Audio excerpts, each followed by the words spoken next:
Hello, আমি সুদাম প্রামাণিক, জ্ঞানোদয় coaching centre. আমি ছাত্রছাত্রীদের সুবিধার জন্য আজকে একটা ভিডিও বানাতে চাইলাম, যেখানে 2024 সালের একাদশ শ্রেণীর প্রথম সেমিস্টারের ওয়েমার্কশিট ফিল আপের সমস্যা সমাধান। দেখো, এখানে যে আছে নেম, ওখানে আমরা প্রত্যেকে ক্যাপিটালে নামটা লিখছি। রোল যেখানে আছে যার রোল সেখানে লিখলাম। সেকশান থাকলে লিখব। তারপরে দেখো, রেজিস্ট্রেশন নাম্বারটা একটু খেয়াল করো, ওখানে সমস্যাটাই হচ্ছে বেশি।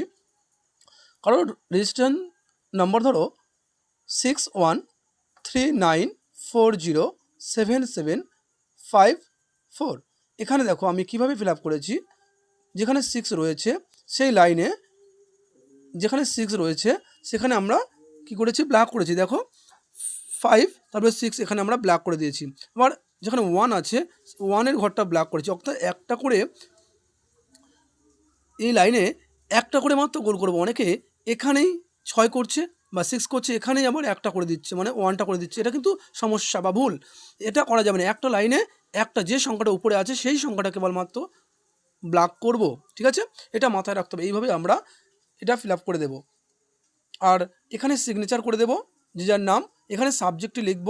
এখানে শিক্ষক মহাশয়রা সিগনেচার করবে বা সই করবেন। এখানে দেখো সাবজেক্ট কোড, এখানে যেমন বাংলা পরীক্ষার ক্ষেত্রে BNGA, এখানে যেখানে বি আছে, এখানে উপরে বি আছে মানে এখানেও আমরা বি করব।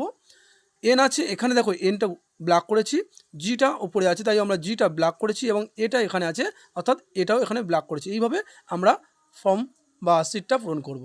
Thank you.